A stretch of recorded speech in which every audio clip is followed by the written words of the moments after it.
Ça fait un petit moment que j'ai pas fait de vidéo, désolé, mais je me suis dit que pour finir l'année, j'allais quand même vous en refaire une petite. Enfin, quand je dis une petite, elle risque d'être extrêmement longue. Si vous suivez un petit peu la chaîne, vous savez que j'ai déjà consacré quelques vidéos sur un logiciel que j'utilise assez régulièrement et qui a un petit peu changé notre façon d'imprimer en 3D. Mais cette fois-ci, j'avais vraiment envie de vous refaire une énorme vidéo sur le sujet parce que j'ai quand même eu, avec le temps, pas mal de questions au sujet justement de ce logiciel, aussi bien au niveau des tutos qui sont devenus pour certains un petit peu obsolètes, pour d'autres sur la compréhension de son installation et surtout au niveau de tout ce qui est licence, prix. Donc là, j'ai décidé de tout reprendre à zéro. Vous pouvez pratiquement oublier toutes les anciennes vidéos. On va vraiment repasser toute l'évolution de celui-ci, car effectivement, ma première vidéo sur le sujet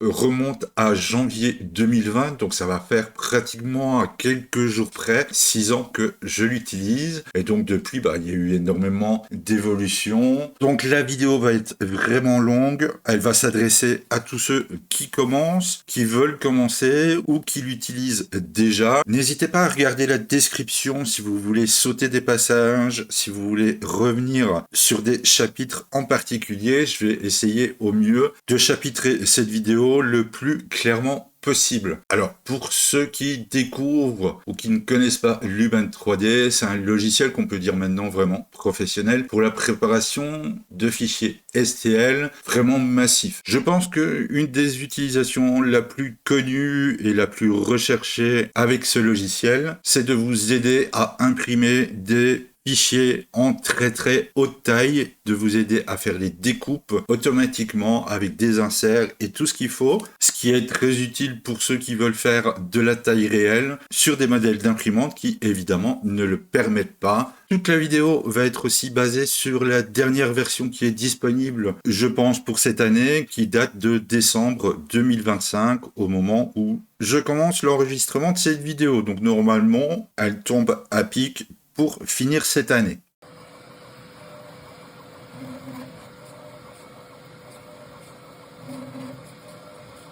Alors on va commencer tout de suite par le sujet qui risque de déclencher le plus de débats, c'est son prix. Car évidemment celui-ci il n'est pas gratuit et c'est vrai que pour avoir une licence de Luban, ça peut déjà en freiner certains car il faut pas se le cacher, aujourd'hui, il devient quand même relativement cher. C'est pas à la portée de tout le monde. Mais vous allez voir que le système économique de ce logiciel est plutôt pas mal pensé. Et je vais certainement le redire plein de fois dans la vidéo. Mais le fonctionnement du créateur de Luban, ou même dans l'ensemble général, c'est quelque chose que j'ai jamais vu, je pense, ailleurs dans une autre société, au niveau du système d'achat, ni même du support en général. Et je pense que c'est quelque chose qu'il faut quand même souligner, car voilà, c'est vraiment quelque chose d'assez surprenant. Et vraiment dans le sens positif du terme. Sachez que c'est pas du tout sponsorisé. Elle l'a été au tout début, donc il y a à peu près 6 ans, et que je refais cette vidéo tout simplement parce que j'avais envie de la faire et que ça fait un moment qu'elle me traîne en tête. Donc voilà, comme ça, les choses sont claires. Alors comme je vous l'ai dit, c'est payant. Alors qu'est-ce que ça coûte et comment ça fonctionne? Alors déjà pour commencer, quelque chose qui n'existe pratiquement plus avant l'achat d'un logiciel, c'est sa version démo, tout simplement. Vous pouvez aller télécharger Luban, installer Luban. Alors au niveau de l'installation, on a soit Windows, soit macOS. Alors qu'est-ce qu'elle vous donne une fois installée? Elle vous donne accès à absolument tous les outils qui sont disponibles dans Luban, mais évidemment, étant donné qu'elle n'est pas enregistrée, elle a quand même une grosse limitation. C'est qu'au niveau du traitement des fichiers, vous pourrez rien faire au niveau enregistrement qui dépassera des fichiers de 1 méga. C'est certainement la façon de le tester la moins intéressante au niveau des possibilités, car vous allez voir que vous allez pouvoir tout de suite demander un accès complet à toutes les fonctionnalités avec la licence d'essai qui va durer 30 jours. On va taper directement dans celle qui fait le plus mal, qui pique le plus. C'est la licence permanente. Alors sachez qu'au moment de la vidéo, on a encore les prix de 2025 d'afficher sur le site, mais ceux-ci vont augmenter en 2026 à partir du 1er janvier. Je vous mets ici directement, tant qu'à faire, un petit résumé des prix 2025-2026 et je vais essayer au moment de la vidéo de vous mettre en dessous aussi une petite conversion en euros car évidemment le taux de change varie régulièrement et comme ça au moins ça vous donnera une petite idée. Et donc là en 2025 on est à 625 $ pour la version permanente et donc elle passera au 1er janvier à 750 €. Mais attention, là où ça devient intéressant et où pour la première répétition je trouve que l'écosystème qui tourne autour est plutôt bien foutu, c'est que vous pouvez choisir de payer en plusieurs fois avec un type d'abonnement, soit par mois, soit à l'année. Si je prends en compte déjà l'augmentation des prix, nous serons donc sur soit une licence par mois à 30 $, où chacun de vos paiements va se cumuler jusqu'à atteindre le prix de la licence permanente. Mais admettons, vous avez l'occasion de voir cette vidéo durant le mois de décembre, le prix n'a pas encore augmenté et vous décidez de commencer déjà votre achat par mois ou par année. Et donc, pour l'instant, le prix de la licence permanente est à 625 $. Elle va changer en janvier 2026 et va passer à 750 $. Alors évidemment, ça pourrait en faire rager certains car bon, vous avez commencé, je sais pas, avec une licence d'un an à 125 $ en vous mettant en tête que voilà, sur 5 ans vous aurez votre licence permanente à 625 $. Et là, d'un coup, le prix passe à 750 $ pour la permanente. Vous avez commencé votre licence en décembre. Le prix de la permanente était à 625 $. Eh bien, chaque mois ou chaque année de licence supplémentaire que vous allez ajouter à votre compte devra atteindre au final un montant permanent de 625 $, même si à partir du 1er janvier, elle est passée à 750 $. Du coup, rassurez-vous à ce niveau-là, c'est pas parce que les prix vont changer que votre licence permanente risque au fil du temps de vous coûter plus cher. Bon, évidemment, je vous le dis comme ça, mais j'imagine que vous l'aviez bien compris. Une fois que vous avez lancé votre licence d'essai, licence d'un mois, d'un an, vous avez absolument accès, encore une fois, à tous les outils qui sont dans l'UBAN, et là, sans aucune limite de taille au niveau du fichier final. Attention, néanmoins, une petite chose à savoir aussi, c'est que la licence, elle est rattachée à une machine. Donc, vous ne pouvez pas installer l'UBAN sur 10 machines différentes avec une seule licence. C'est vraiment une licence par machine. Il existe une version USB qui, là, va vous permettre de transporter l'UBAN sur n'importe quelle autre machine, mais je vais vraiment la mettre de côté. J'ai pas vraiment d'informations dessus, donc je vais vraiment la zapper. Je vais uniquement me concentrer sur la version PC. De toute façon, si vous avez encore le moindre doute, la moindre question, déjà vous pourrez éventuellement les mettre en commentaire. Si sur des infos basiques, je pourrais certainement vous aider. Mais encore une fois, une des forces de ce qui se cache derrière l'UBAN, c'est que vous avez à disposition en plus, tout simplement un groupe sur Facebook créé par l'UBAN, où là vous pourrez poser plein de questions et vous aurez évidemment soit les réponses utilisateurs ou même carrément du créateur de l'UBAN.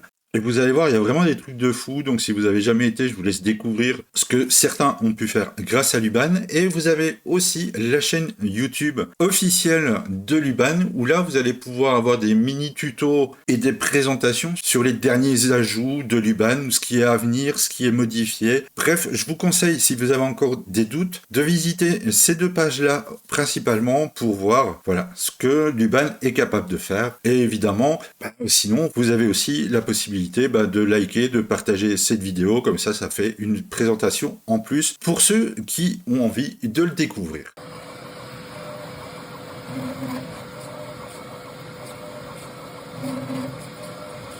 Alors attention, il y a deux petites choses à savoir, c'est que soit vous êtes utilisateur l'UBAN, soit vous l'êtes pas du tout, et il y a une petite différence entre les deux. Sur la page principale du site, vous allez pouvoir retrouver OneDrive, soit Google Drive. Vous allez pouvoir cliquer dessus. Personnellement, moi, je vais choisir Google. Dessus, vous allez pouvoir retrouver pas mal de petites choses. On a des readme, un petit PDF de mise en route rapide, que ça soit, donc ici en français, vous avez même les versions pour Word. Mais ce qui va nous intéresser le plus, c'est soit donc le dossier ici qui est en Mac 64 pour macOS. Il y a une version Linux dessus, mais on en parle vraiment très très peu, donc honnêtement, je n'ai aucun retour sur celui-ci. Et évidemment, ici, on a une version Windows 32 et une version Windows 64. Vous cliquez dessus, on se retrouve toujours avec le petit PDF de présentation, le fichier luban.exe et le setup.msi. Alors, pourquoi il y a deux fichiers? C'est quoi la différence par rapport à l'installation de l'époque? Si vous n'avez jamais utilisé Luban, que vous ne l'avez pas du tout sur votre PC, vous pouvez prendre ici le setup.msi. Celui-ci va vous permettre de faire l'installation complète.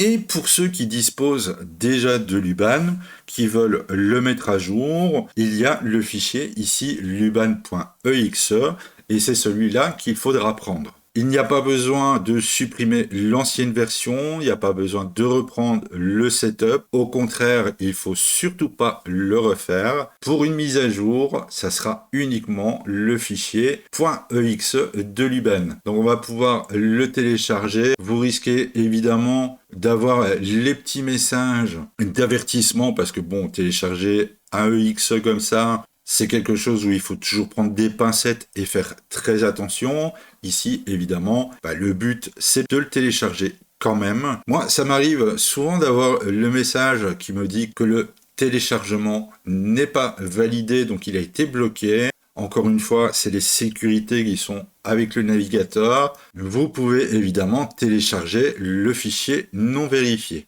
Une fois que c'est fait, que vous avez téléchargé l'EX pour la mise à jour, vous pouvez déplacer votre fichier pour remplacer le fichier Luban que vous possédez déjà. Donc si vous avez des messages d'avertissement de Windows, eh bien évidemment validez l'action, écrasez ce fichier, autorisez Windows à remplacer ce fichier car c'est lui qui va contenir toutes les mises à jour. Pour ceux évidemment qui l'installent pour la première fois, encore une fois, cette partie-là, vous ne l'aurez pas. Et vous pouvez déjà constater juste comme ça que ici, vous avez des dossiers qui reprend les différentes langues dans lesquelles il est disponible. Ok, donc maintenant, la dernière chose à faire, c'est évidemment de le lancer. Alors, sachez que pour les utilisateurs de Windows, vous allez avoir encore une petite action à valider.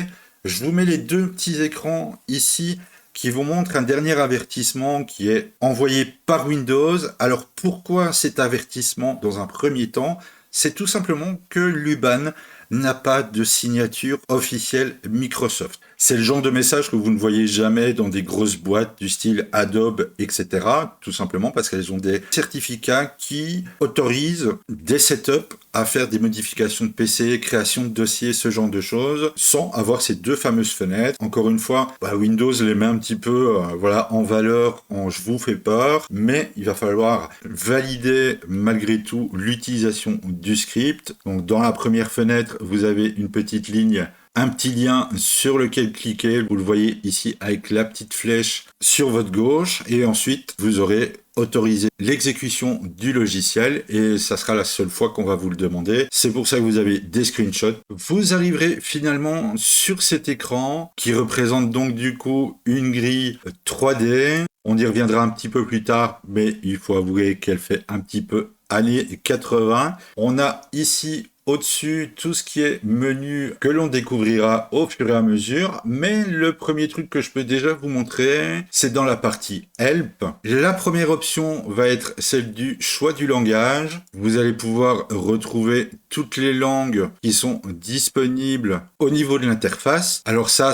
va être vraiment un choix personnel. Je le laisse en anglais pour plusieurs petites raisons. Je trouve qu'il est beaucoup plus facile de le laisser en anglais, aussi bien pour regarder les tutos soit francophones comme celui-ci, soit pour découvrir des autres tutos sur YouTube qui sont généralement en anglais, dont l'interface du coup est en anglais, et aussi au niveau du groupe de Facebook où il est encore une fois plus simple d'échanger sur des fonctions écrites en anglais, car parfois, au niveau des traductions, c'est pas toujours évident quand la personne vous note un terme bien précis d'une fonction ou autre. Je trouve que c'est plus simple de suivre le menu comme la personne l'a écrite. Deuxième chose aussi que vous allez pouvoir retrouver dans ce fameux menu Help, c'est la partie About ou à propos. Elle permettra aux nouveaux utilisateurs, dans un premier temps, de pouvoir soit choisir la licence d'essai ou de commencer les abonnements par mois ou par année. On va y retrouver évidemment le lien vers le site de Luban, l'adresse générale pour écrire à Luban, la version ici que vous avez sur votre PC. Ensuite ici la partie la plus importante, ça va être le licence ID. C'est ici que vous allez retrouver le numéro qui correspond à votre machine, soit pour avoir la période d'essai ou pour mettre en route les abonnements mensuels qui vous amènera à votre licence permanente. Alors évidemment elle est rattachée, encore une fois je le redis, à votre machine. Petite chose à savoir, parce que ça m'est arrivé une fois, si par exemple vous devez réinstaller Windows, vous devez réinstaller du matériel dans votre machine, ou si vous changez totalement de PC, ça peut arriver.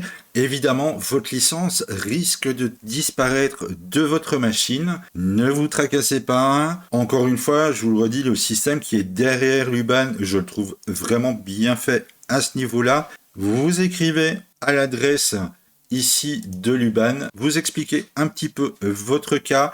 Si vous donnez évidemment avec cela les bonnes informations vous concernant et concernant vos demandes de licence précédentes, l'adresse mail qui est associée à votre licence Luban, eh bien elle va tout simplement vous réactiver votre licence. Évidemment, l'ancienne sera définitivement supprimée et vous remettra en route votre licence tout simplement sur votre nouveau matériel. Alors que ça soit pour la première fois ou pour ce genre de cas, ne vous tracassez pas non plus, ça peut parfois prendre un petit peu de temps. Alors quand je dis un petit peu de temps, on est sur grand maximum 24-48 heures. Hein. Mais il ne faut pas oublier non plus que si vous regardez cette vidéo-là à partir de la Belgique, de la France, du Luxembourg, côté européen, le concepteur du logiciel, lui, par contre, est pas du tout dans le même fuseau horaire que nous et rien n'est automatisé. Derrière les licences, c'est vraiment quelqu'un qui va prendre le temps de lire votre mail, de regarder le problème, de vous aider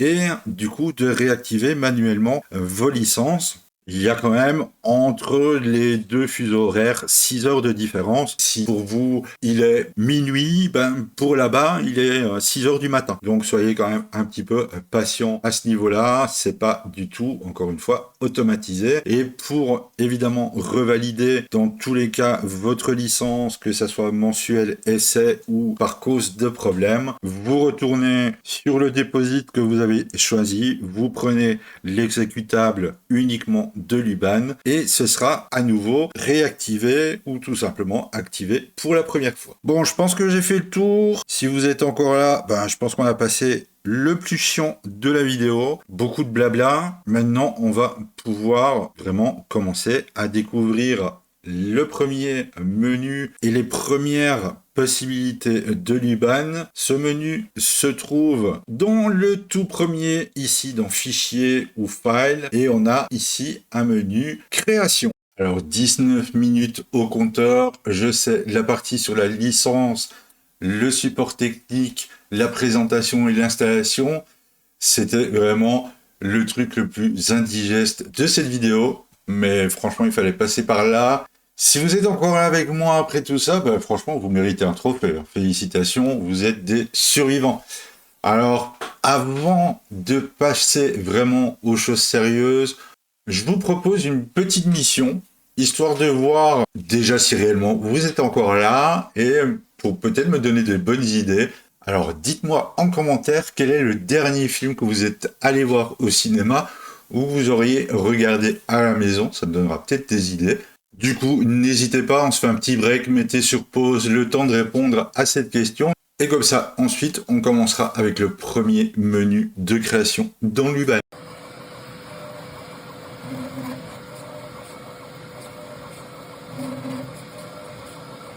Au départ, je pensais vraiment que ce chapitre allait être quelque chose d'assez rapide à faire, étant donné qu'en ouvrant ce menu, donc fichier création, il n'y avait pas spécialement énormément de choses à détailler dessus, mais en vrai, dans certaines des créations possibles, il y a tellement de sous-menus, d'options de création différentes que si je commence à vraiment développer chacun des objets qui sont possibles d'être créés dans celui-ci, je vais encore partir sur un chapitre qui va durer 3 plombes. Du coup, j'ai décidé de me faire une petite sélection d'objets que j'allais détailler un petit peu plus en profondeur. Mais malgré ça, on survolera quand même à peu près tout ce qui est disponible. Sauf que pour certains, je ne vous donnerai pas spécialement d'explication. Je vous montrerai juste à quoi correspond ce menu. Donc le premier qu'on va clairement zapper très rapidement, c'est le 3D Shape. En gros, c'est la création de formes de base. Ça correspond à des cubes, à des pyramides, cylindres, cônes et autres choses du genre. C'est vraiment des formes de base. J'imagine qu'en voyant le menu, vous comprendrez que c'est pas spécialement quelque chose à développer. On a un diamètre, une taille de hauteur. Voilà le premier menu. On va le passer aussi vite qu'on l'a choisi. Du coup, la partie 3D Shape, voilà, elle est terminée. Je pense qu'elle nécessite pas plus d'explications. Nous avons ensuite Bamboo Cooper. C'est en gros la possibilité de faire un petit jouet avec des pales. On peut choisir le nombre de pales qu'on veut. On va pouvoir modifier l'angle. On va pouvoir modifier leur longueur. On pourra aussi évidemment jouer sur les propriétés du bâton et de choisir si on le veut en une seule pièce ou en 2 parties pour l'assembler. La seule chose qui serait vraiment importante ici à retenir parce qu'elle va servir tout au long de la vidéo, c'est l'option ici qui est de tolérance. En gros, c'est la tolérance de votre machine au niveau des emboîtements, ce qui correspond ici donc au passage des pales vers le cylindre central. Elle se note en négatif et bien souvent sur la plupart des machines, elle tourne à 0,2 donc ça facilite l'emboîtement des pièces. Ça change parfois d'une machine à l'autre, donc ça c'est quelque chose que vous devrez connaître vous-même pour l'avoir déjà testé sur d'autres créations. Mais c'est quelque chose qui est très récurrent dans les créations avec Luban, donc retenez ici que tolérance, c'est vraiment quelque chose qui va revenir très souvent. Survoler en quelques secondes, c'est Dice, donc ça correspond à la création 2D, où vous pourrez sélectionner la taille, les angles ici sur les bords. Vous avez aussi la taille de ce bord incliné. L'extrusion, elle correspond tout simplement au trou pour les chiffres et au pire, si vous avez envie, vous pouvez choisir un template, une création perso pour avoir voilà, un dé un petit peu plus personnalisé. J'en ai sauté un et c'est pas pour rien, c'est un des premiers où on va le détailler un petit peu plus, c'est pour la création de bouteilles.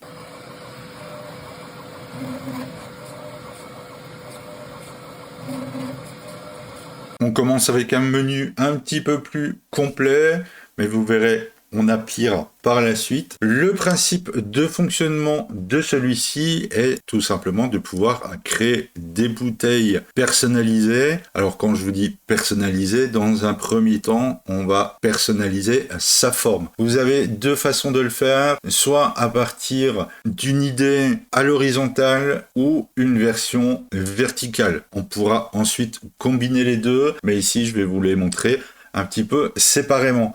Horizontal, qu'est-ce que ça veut dire? C'est qu'on va pouvoir choisir une forme, par exemple comme celle-ci, et qu'à partir de là, on va se retrouver avec notre bouteille où la forme sera partie du bas vers le haut. Le choix des paramètres est divisé en 2 parties. La partie supérieure correspond au contenant et la partie du dessous correspond à son bouchon. Pour faciliter les choses, dans un premier temps, je vais retirer le bouton, comme ça on voit plus simplement à quoi elle ressemble. Vous pouvez choisir une version solide, donc fermé comme ceci, ou creusé, étant donné que dans la plupart des cas de création avec Luban, au niveau de la taille, ceux-ci sont liés pour ne pas les déformer. Je peux ici uniquement choisir sa hauteur. Du coup, ne pas oublier non plus que toutes les valeurs que vous allez voir au niveau des tailles sont exprimées en millimètres. Ici, ça me donne donc 100 mm sur la hauteur. On a déjà une bouteille de 10. On peut évidemment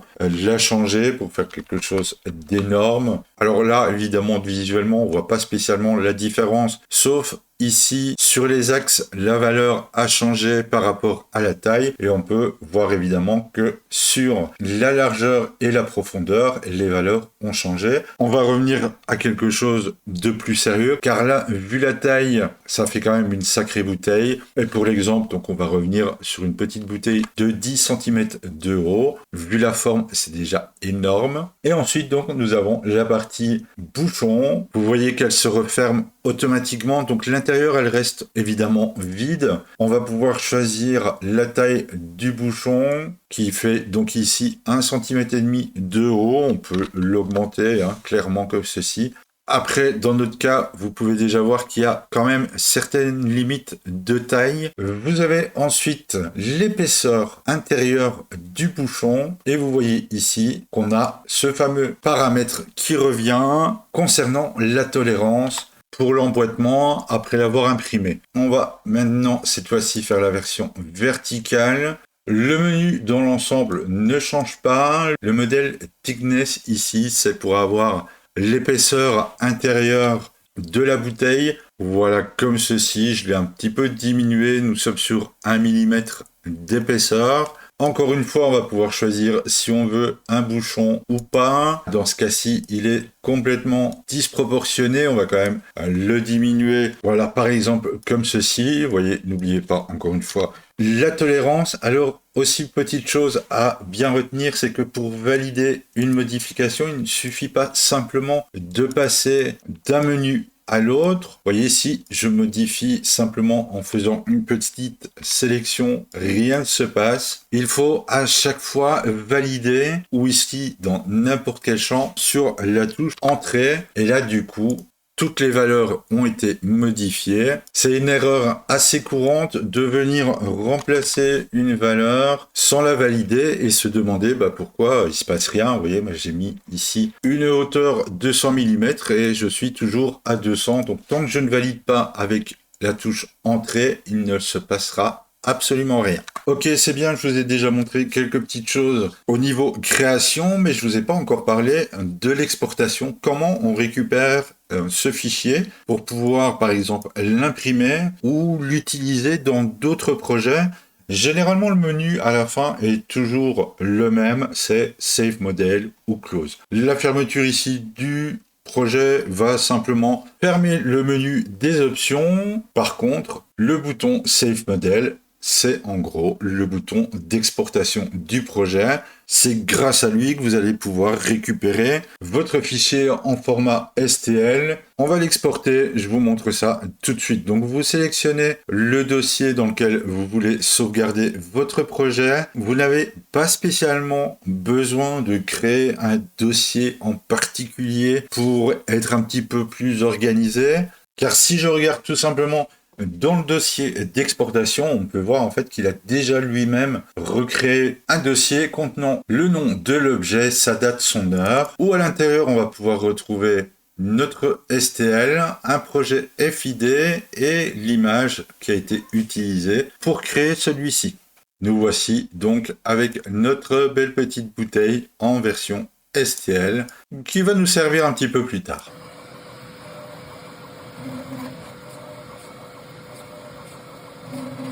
Création suivante, où là on a un menu un petit peu plus grand avec beaucoup plus d'options et ça peut être autant la création de quelque chose de sérieux, autant quelque chose de totalement délirant. L'idée de la création de lunettes est tout simplement de vous créer des montures. Si vous y prenez vraiment du temps, si vous avez la possibilité d'avoir les valeurs exactes qui sont demandées ici, vous pouvez clairement arriver sur une véritable monture pour des lunettes. Alors ici, clairement, vu le nombre de paramètres qu'on peut rentrer et que ceux-ci sont en anglais, je vais vous afficher ici sur le côté un petit peu à quoi correspondent chacun des menus. On a entre autres dans la liste ici la taille, la largeur des verres, son ratio entre la hauteur et la largeur, les épaisseurs de la monture en elle-même,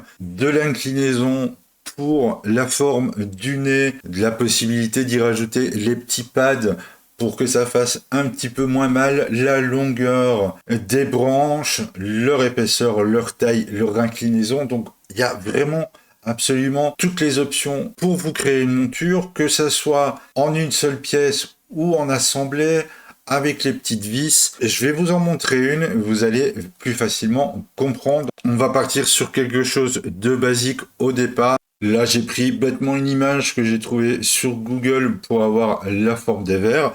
Mais vous pourriez très bien vous amuser à reproduire vos propres verres et vous arrivez donc sur quelque chose qui ressemble à ceci. En choisissant l'option assembler, je me retrouve donc avec plusieurs parties que je peux imprimer, que ça soit les branches, le contour, et vous voyez que nous avons ici l'emplacement pour les vis, que ça soit pour attacher les branches ou même carrément ici pour resserrer la monture autour des verres. Au niveau de l'esthétique, on a par exemple ici l'option double bridge qui se rapproche du coup un petit peu plus des montures qu'on peut avoir sur les lunettes de soleil, mais qui peut être très utile aussi si par la suite on voudrait par exemple venir incruster un petit 2026 dans une version un petit peu plus fun des lunettes. Si on est sûr de notre coup, on a aussi la possibilité de retirer les vis au niveau des verres. Alors si vous avez un doute sur quel paramètre fait quoi,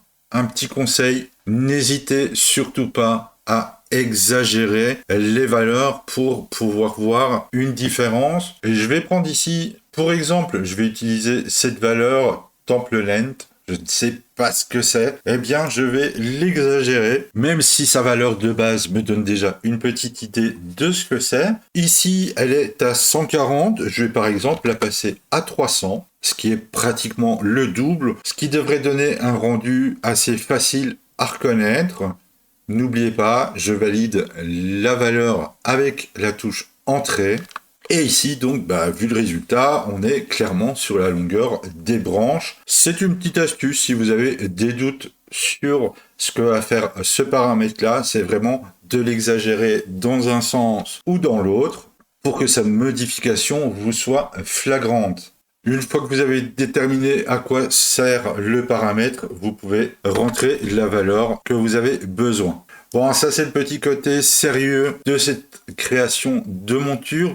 Évidemment, je vous déconseille quand même de l'utiliser si vous avez des verres correctifs ou autres qui ont quand même une petite valeur. Ça reste de l'impression 3D.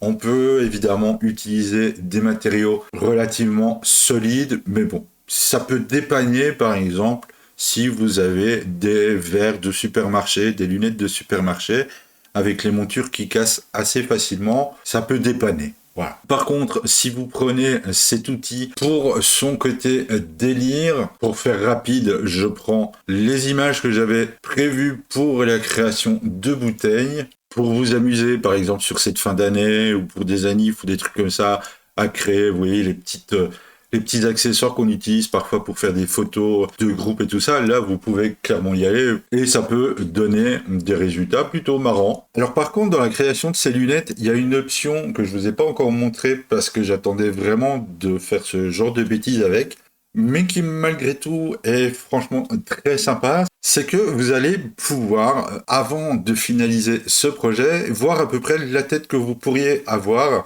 avec cette monture. Alors pour ça, vous allez voir, c'est très simple, il vous faut pas grand chose, il vous faut une webcam et on a ici une option qui est Virtual Try-On, qui va tout simplement mettre les lunettes sur votre tête. Du coup, profitez-en et dites-moi la version que vous préférez parce que je vais utiliser cette option juste pour vous montrer le rendu. Pour débuter, vous appuyez sur Start, il va vous demander de choisir la caméra que vous voulez utiliser, que ce soit ici ma webcam, ou je pourrais très bien utiliser mon téléphone comme caméra. On fait OK.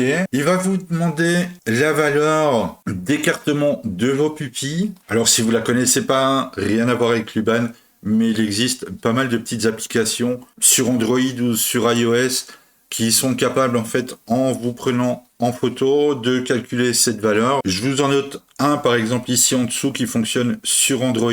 Dans mon cas, la valeur est de 66.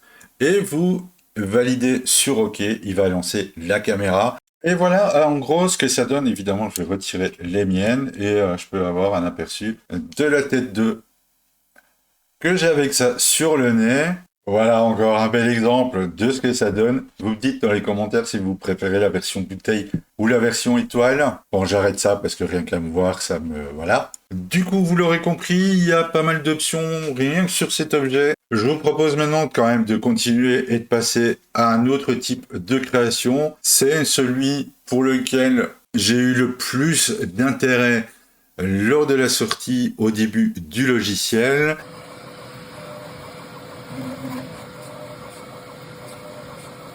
Avant de commencer, un petit cours d'histoire, ça vous intéresse? La lithophanie, c'est vraiment pas quelque chose de récent, c'est quelque chose qui date vraiment de très très loin, avant l'impression 3D. Et pour vous dire, ça date à peu près du 19e siècle, où on pouvait déjà retrouver de la lithophanie qui était faite sur de la porcelaine. D'après ce que j'ai trouvé, le fonctionnement était vraiment différent. C'était très compliqué à réaliser. Et au niveau de la porcelaine, elle était carrément moulée pour réussir à avoir cet effet. Mais dans le principe, rien n'a changé aujourd'hui. L'image était révélée grâce à un apport de lumière venant de l'arrière. Les parties les plus fines laissant passer la lumière et évidemment à l'inverse les plus épaisses restaient sombres. Alors je vous place là deux exemples de photos que j'ai pu trouver. Alors je suis pas certain que ça date du début de la lithophanie, mais dans le principe on pouvait retrouver ce genre d'objet, donc soit la plaque classique, mais c'était vraiment dérivé sur à peu près n'importe quel objet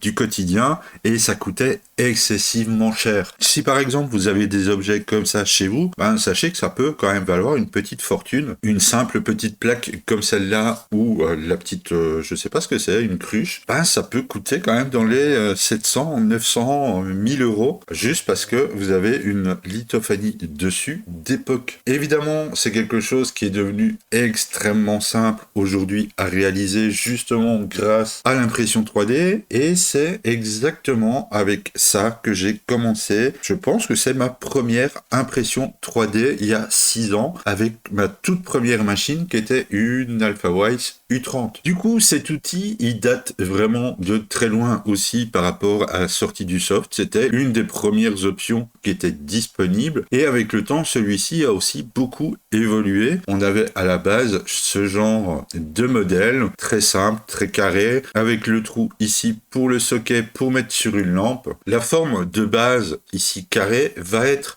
modifiée automatiquement par rapport à la photo qu'on va intégrer à l'intérieur. Je vais du coup aller m'en chercher une petite et je vais pouvoir commencer à vous expliquer tout simplement quels sont les différents paramètres qu'on va pouvoir appliquer dessus. Ici, c'est relativement simple étant donné que l'image est plutôt petite.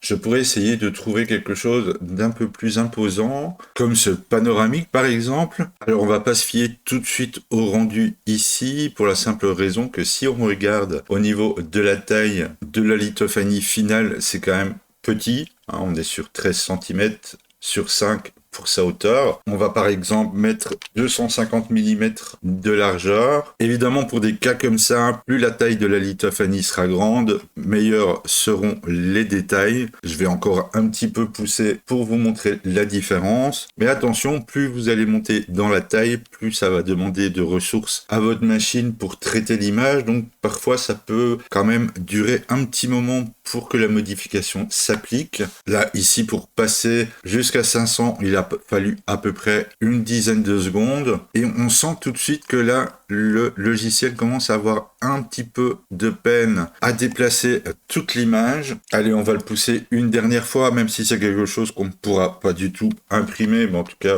personnellement, je ne pourrais pas l'imprimer.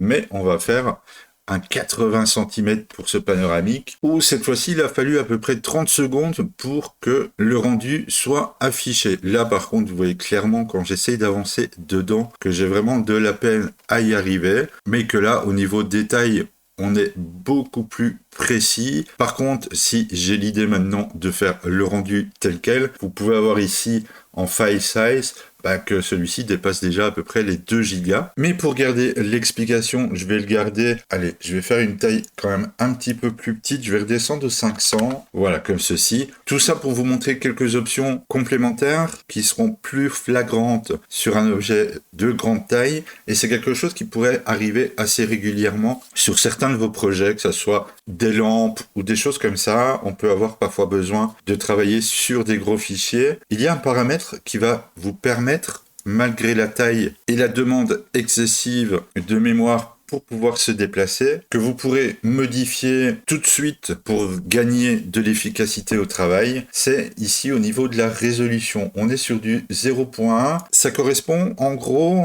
au layer dans lequel vous allez l'imprimer. Donc si vous imprimez en 0.2, en 0.3, évidemment plus la résolution sera basse, plus il y aura de détails, plus votre machine aura des difficultés à faire un rendu plutôt fluide.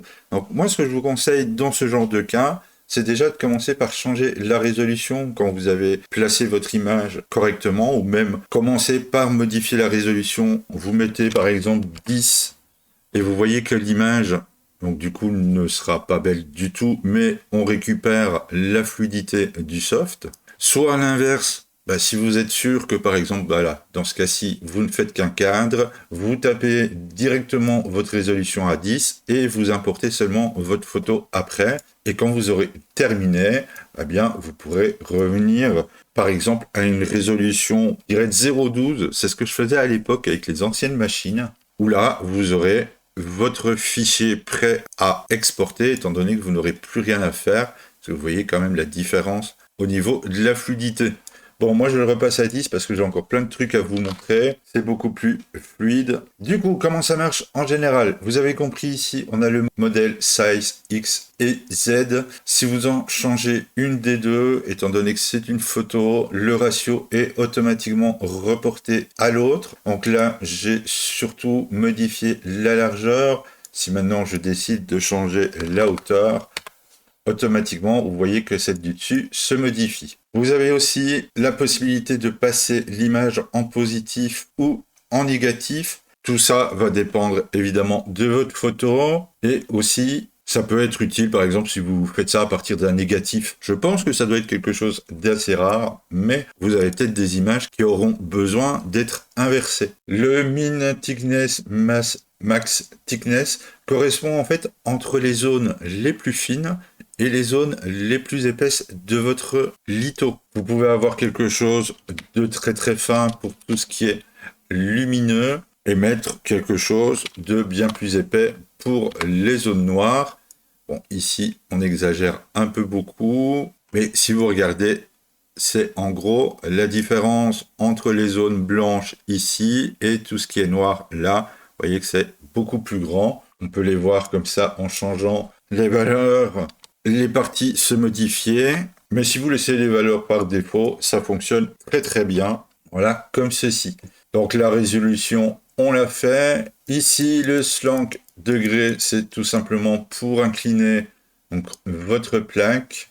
Vous avez la possibilité aussi, au niveau des bordures, de choisir si vous les voulez noires, en gros sans lumière, ou si vous préférez qu'elles soient éclairées. Donc là, elle sera plus fine que votre litho en elle-même, mais sera du coup totalement éclairée. Vous pouvez évidemment choisir la bordure qui entoure votre litho, l'inclinaison, l'espèce d'effet coupé pour le cadre. Nous avons ensuite tout ce qui fait partie de l'arrière de son support qu'on peut trouver donc ici. On va pouvoir écarter la source de lumière par rapport à la litho, car si je la laisse par défaut, elle est beaucoup trop proche, donc il y aura une grosse boule de lumière ici derrière et tout le reste ne sera pas éclairé, donc je suis obligé de la reculer un minimum. Vous pouvez changer aussi la taille de la base qui se trouve autour de votre trou, qui est prévu donc, pour le socket de votre lampe. Vous avez le type de socket, un qui vient en U ou soit en forme de trou. Évidemment, vous avez le diamètre du socket que vous pouvez élargir et la hauteur de celui-ci. Vous pourrez venir au final visser votre bague. Alors, c'est pas du tout obligatoire, hein. Mais voilà, par exemple, l'utilité la plus simple, un des premiers qui était mis à dispo pour faire des petites lithos. Si vous voulez pas avoir cette partie-là, vous venez mettre la base à 0 et voilà, tout a disparu. Donc vous n'aurez que le cadre qui sera mis à votre disposition. Vous pouvez à la limite lui rajouter ce petit trou ici. C'est dans le cas où vous faites des porte-clés. Bon, évidemment pas de cette taille-là. Je vous vois très mal vous balader avec un porte-clés de 55 cm de large dans la poche, mais ça pourrait, pourquoi pas, servir pour une fenêtre, une décoration sur une fenêtre, avec une petite ventouse accrochée ici, ça pourrait très bien marcher. Vous avez évidemment la possibilité de changer la taille du trou, et sinon, vous avez la possibilité ici de rajouter des supports, qui sont tout simplement une façon de la poser droite sur un meuble, sur un bord de fenêtre, relativement plutôt simplement. La fonction Blacklight ici va simplement allumer ou éteindre l'illusion de l'ampoule qu'on retrouve derrière notre litho. Donc là, elle est allumée, on voit le résultat. Si j'éteins, c'est en gros ce qu'on aura au final. Considérons maintenant que cette première lithographie est terminée. Une chose que je ne dois absolument pas oublier, évidemment, c'est de changer la résolution que je vais replacer en 0,12. Voilà, comme ceci. C'est ce que donnera votre litho quand elle ne sera pas éclairée par l'arrière. Je vous le remets avec le simulateur allumé. Et voilà ce qu'elle donnera à peu près au niveau de son éclairage. Je suis aussi passé de quelques cas à 635 mégas pour ce modèle. Je vais sauver celui-ci. On va attendre un petit peu que le travail soit terminé, car bon, c'est quand même relativement long à préparer. Voilà, normalement c'est fait. Un petit conseil, c'est d'imprimer la lithophanie en verticale pour avoir un meilleur résultat. Et au niveau du dossier, on va se retrouver avec quelque chose qui n'existait pas avant et qui fait justement partie de ces évolutions. C'est bien évidemment notre fichier STL. Ici, j'ai pris le tout en un, c'est photo pieds compris, mais vous pouvez imprimer les pieds séparément. Le fichier est prévu, vous les avez comme ceci. Donc si vous voulez avoir la litho d'une couleur, les pieds dans une autre, c'est possible. Mais un des plus gros changements qu'il y a eu depuis la première vidéo que j'ai pu faire sur la litho, c'est que maintenant vous avez des fichiers en plus. On a évidemment toujours le fichier qui a servi d'origine, qui est copié dans le dossier de travail. On a le même qui a été dupliqué, mais on voit ici que c'est marqué Color Original, car en fait maintenant, une des fonctions plutôt sympa qui a été rajoutée pour les lithophanies, c'est cette image, qui est donc une version dénaturée, désaturée, contrastée, bref, qui ne ressemble plus du tout à rien par rapport à ma photo d'origine, mais qui va vous permettre, si vous l'imprimez, de venir la coller directement dans votre litho, au dos de votre lithophanie, et lorsque vous l'éclairerez, en plus d'avoir cet effet de gravure, de dégradé noir et blanc, vous aurez les couleurs de votre impression qui seront reprojetées en même temps à travers, et avec l'effet de contraste forte et basse lumière reprendront leur couleur d'origine. Qui pourra au final, par exemple, vous donner ce genre de résultat. C'est un exemple que j'ai trouvé vite fait en cherchant sur Google. Il existe évidemment d'autres techniques pour avoir une lithophanie en couleur. Je sais que certains utilisent le principe de la sublimation, donc c'est un papier qui va être posé sur l'imprimante et où on va venir imprimer en 3D par-dessus, et sur l'effet de chaleur, ça va se transférer d'un à l'autre. Je ne l'ai jamais fait particulièrement car je préfère 1000 fois utiliser l'impression de la litho à la verticale pour avoir vraiment une qualité maximale, même si aujourd'hui avec nos nouvelles machines, c'est plutôt devenu facile de les faire à plat. Mais pour des trucs aussi détaillés, je préfère toujours la faire à la verticale. Ok, je vais vous montrer encore quelques autres modèles qui sont disponibles et bien sympas au niveau des formes proposées dans cet onglet lithophanie. Nous avons donc ici la version à plat, nous avons la version arc, qui est comme ceci et comme le mot l'indique, arqué. Je vais enlever les supports. Le reste continue à rester d'application. On peut évidemment revenir sur des versions socket, porte-clés ou avec support. À ce niveau-là, on n'a pas grand-chose qui change. Le dual arc, alors c'est une illusion d'optique. Je vous en montre une que j'avais fait aussi encore à l'époque de la sortie. Ça, vous voyez à peu près ce que ça donne. Au niveau des photos, la seule grosse différence, c'est que, par exemple, je vais pouvoir en choisir plusieurs. Donc, je vais prendre 2 photos, les panoramiques. Je trouve que ça fonctionne plutôt pas mal. Je vais reprendre celui de ce château et celui d'une ville de nuit, par exemple. Et on se retrouve, du coup, selon l'angle de vue, avec cette illusion d'optique, qui, si je le tourne, alors vous voyez encore une fois l'intérêt de diminuer la résolution quand on veut faire simplement du déplacement et de la vérification. On arrive donc sur notre autre photo. Allez, on va passer à un autre et on va diminuer notre résolution. C'est plus rapide. On arrive sur la fonction rectangle, où ici la petite différence est que nous avons donc toujours la largeur, la hauteur qui va se suivre, mais un paramètre qu'on va pouvoir modifier ici sur ce rectangle, ça va être sa profondeur. Car là, évidemment, j'ai choisi à la base 4 photos relativement grandes et ici, elles ont été coupées. Donc là, dans ce cas-ci, si vous venez modifier la taille du Y, on va mettre 250. Il va être élargi pour aussi pouvoir profiter des photos sur le côté.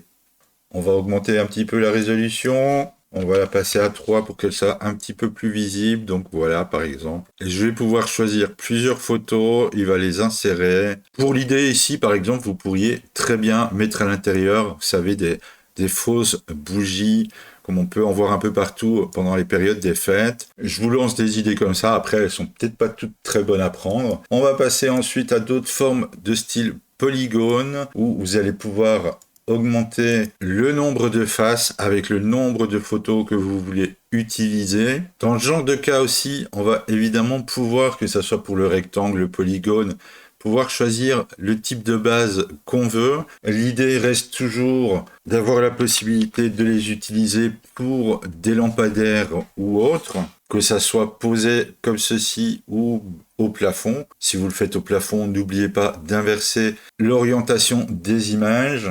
Alors, je vais vous parler un peu de celui-ci. Il a une petite particularité. Alors, je ne sais pas si vous voyez vraiment ce que c'est, mais c'est un objet, une lithophanie, qui va jouer principalement sur, encore une fois, une illusion d'optique et qui, en gros, pour fonctionner, se place vraiment face à vous, car son but, en fait, est de pouvoir créer une image qui, en la regardant de face, va pouvoir vous donner... Allez, je vous montre, ça va vraiment être beaucoup plus facile. Selon l'angle dans lequel vous allez la regarder, vous allez pouvoir, par exemple, dans ce cas-ci, avoir l'impression de regarder à l'intérieur d'un couloir avec de chaque côté des cadres photos. Pour celle-ci, je vous conseille vraiment d'aller voir, du coup, après la vidéo carrément de démonstration de cet ajout sur le YouTube de Luban. Il vous montrera la conception de l'image, comment elle doit être faite et surtout ce que ça donne au rendu final. Nous revenons ensuite sur des formes plutôt classiques, que ce soit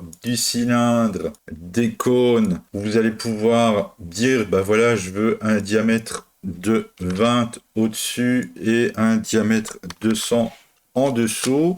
toujours à chaque fois avec la possibilité de créer ou non la base pour y mettre une lampe. Il y a le mode vase qui est à peu près le même, où là on va pouvoir en fait modifier les points à 3 endroits différents. La sphère, alors la sphère elle peut être très très sympa. Moi j'en ai fait une pour un plafonnier. On va pouvoir définir au niveau de l'angle, donc c'est tout ce qu'elle va prendre pour arriver à une sphère. Alors évidemment vous ne pourrez pas faire un 360 étant donné qu'on a quand même besoin de l'emplacement pour l'ampoule, qu'on peut aller par exemple à 350, voilà par exemple comme ceci.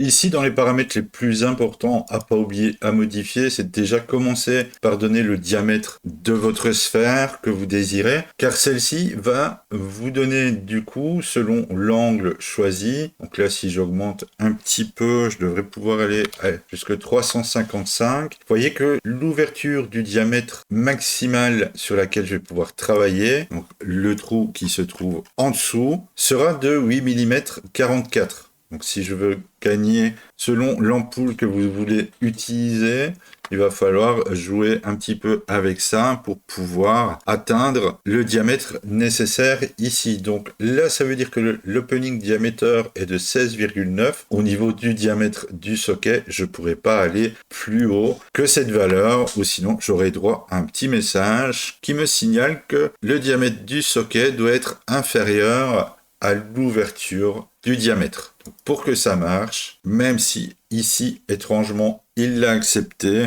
il me remet quand même à chaque fois le petit message. Donc, pour éviter que le message revienne, je vais faire 16.8. Normalement, voilà, le message disparaît. J'ai le petit embout qui me permet, voilà, peut-être de l'accrocher, de faire des trous, bref, d'avoir quelque chose de plus normal. Vous pouvez aligner la photo de manière différente selon si votre sphère va être tête en bas ou tête en haut. Vous pourrez la modifier. Je vais augmenter un petit peu la résolution pour qu'on puisse voir la différence. Ici, en toute logique, voilà, c'est pour le cas où la sphère aurait la tête en bas. Et en changeant le bottom surface, c'est pour imaginer que celle-ci soit au plafond. Je vous montre celle que j'avais fait à l'époque. Beaucoup vont la reconnaître. Là, par contre, ce qui va être un petit peu marrant, c'est que, je vous l'ai dit, il crée des fichiers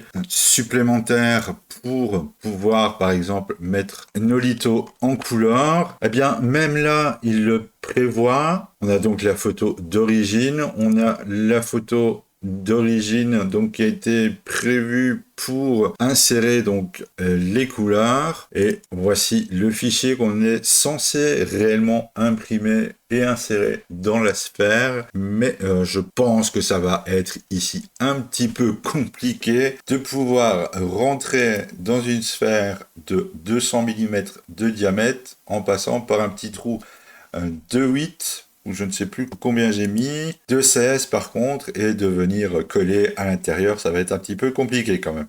Mais voilà, celui qui veut tenter, il peut toujours le faire, le fichier sera là, et mon STL, ça va encore je trouve.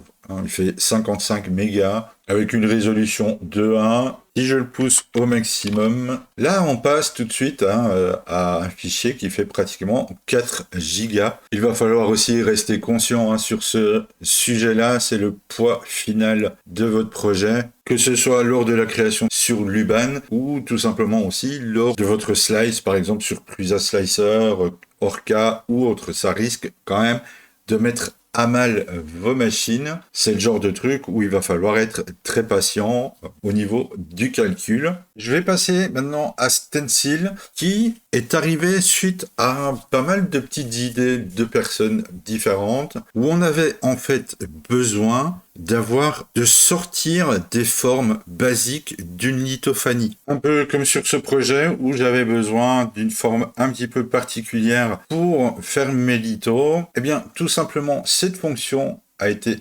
ajoutée aussi, qui va nous permettre de choisir un template au hasard. Alors, moi, je vais en prendre un ici parce que c'est un des seuls que j'ai dans le bon sens. Il faut que ça soit noir sur le fond et blanc sur ce que vous voulez. Et vous avez ensuite la forme de votre litho telle que vous la désirez pour n'importe quel projet. Pour les ballons, il y a d'autres petites options qui vont utiliser ce principe-là. Même ici, la possibilité de créer des espèces de petites boîtes. Et ici, on revient sur quelque chose qui peut être aussi très sympa et qu'on a justement préparé au début de cette vidéo. C'est notre fameuse petite bouteille STL. Alors évidemment, selon le STL que vous allez charger, ça peut prendre un petit peu de temps. Surtout qu'ici, je n'ai pas fermé l'application entre-temps avec le bouton Close. Donc là, il est en train de me charger mon STL, mais aussi la photo que j'avais sélectionnée. Pour gagner un petit peu de temps, pour le coup, je l'ai relancé. Ça a été pratiquement instantané pour ouvrir mon fichier de bouteille. Et vous voyez ici qu'il passe directement la résolution à 10, comme quoi c'est quelque chose qui bouffe en processus. Et je vais pouvoir maintenant sélectionner mon image. Je voulais vous montrer cette astuce-là un petit peu plus tard, mais là, cet objet ne me laisse pas le choix que de vous l'expliquer tout de suite et maintenant. Et ça va vous servir aussi pour d'autres projets. C'est vraiment de vous mettre en tête l'objet final et de le préparer au mieux possible, surtout à partir du moment où vous allez commencer à jouer avec les photos et les résolutions. Là, ici, j'ai voulu descendre la résolution pour voir le résultat avec une image qui n'avait vraiment pas été prévue pour cette démo. Je vais la faire vite fait. Ici, j'ai modifié uniquement la taille de l'objet sur la hauteur. Donc, je vais me préparer une image en fait qui va correspondre à cette hauteur-là. Là, je vais pas le faire spécialement dans ce cas-ci, mais j'ai gardé principalement la hauteur et pas la largeur. La largeur, normalement, devrait correspondre au périmètre de ma forme, sauf qu'on est sur une bouteille, c'est un petit peu plus compliqué. La base et le haut n'ont pas le même diamètre final, mais pensez en préparant votre image que si vous faites une sphère, un cylindre ou un autre objet du genre, c'est de prendre les références de votre objet et de venir le reporter dans votre logiciel préféré pour créer des images. Et moi ici, du coup, ce que je vais tout simplement faire, c'est de venir intégrer une image à l'intérieur. Je vais prendre quelque chose de relativement simple, ma belle tête, voilà, que je vais à peu près venir placer ici grossièrement, mais normalement ça devrait fonctionner. Alors désolé, on n'est pas dans un tuto de création d'images, donc c'est une partie que je vous laisse découvrir avec vos propres softs. Et normalement, si j'ai bien fait ça, je vais pouvoir tout simplement ici sélectionner ma photo qui devrait me permettre, voilà, d'avoir le bon emplacement. Je vais tout simplement diminuer un petit peu la zone au niveau de la largeur que je lui accorde pour ramener, voilà, vraiment sur une face la litho que je veux. Je vais essayer de la décaler un petit peu. Normalement, ça devrait être possible. Voilà, pour remonter un petit peu l'image. Et là, si je passe à une résolution beaucoup plus basse, je vais aller à 1 dans un premier temps. Je peux voir que là, ça fonctionne. Donc, imaginez par exemple une canette, une bouteille où vous avez envie de vous faire des étiquettes personnalisées. Voilà, en gros, le principe. Vous créez des bouteilles, vous créez l'image avec votre étiquette, avec la bonne hauteur. Et je vais encore diminuer un petit peu la résolution pour que ça soit un petit peu plus sympa. Là, j'ai quelque chose qui devrait être relativement simple pour lui à travailler, même si évidemment ça prend un peu de temps, mais qui devrait dans mon cas m'éviter quelques plantages. Voilà, chose faite. Et un des derniers que je pourrais vous montrer, c'est le CMYK, qui lui, tout simplement, une version colorée de la lithophanie, mais directement en multicouche. Donc on a la possibilité de choisir différents filaments. Je vais prendre une autre photo, voilà, comme ceci. Et vous allez pouvoir imprimer cette litho, mais cette fois-ci à plat, avec directement les différentes couleurs, si vous disposez par exemple d'une machine en multicouleur. Ici, c'est relativement petit, donc je peux me permettre une résolution beaucoup plus importante. Et c'est en gros toutes les grosses possibilités que vous allez pouvoir retrouver maintenant au niveau de la lithophanie. Et je vais en rester là, le reste je vous laisse le découvrir. Évidemment, si vous avez encore des questions sur le sujet des lithophanies ou même sur tout le reste des sujets qu'on traite dans cette vidéo, n'hésitez pas à poser vos questions dans les commentaires, soit j'y répondrai directement ou soit ça vous vaudra une petite vidéo.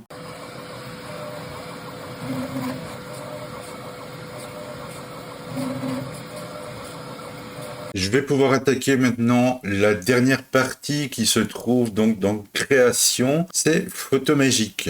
Alors Photomagic, elle est remplie encore une fois de plein de possibilités et je vais essayer de les survoler un petit peu toutes parce que comme vous voyez ici, il y a encore énormément de créations possibles. Alors Balloon, ça va être très rapide, c'est quelque chose qu'on a déjà vu précédemment dans la partie lithophanie. C'est un peu son ancêtre. En gros, on pouvait choisir un objet et on avait le résultat Balloon comme celui-ci, où là, on a en gros pas plus d'options en dehors de sa taille et aussi au niveau de l'étirement de chaque côté qu'on peut changer. Ici, après, comme vous le voyez, ça va très vite pour s'élargir. On peut rapidement aller beaucoup trop loin et avoir quelque chose de vraiment très très bizarre. Mais pourquoi pas?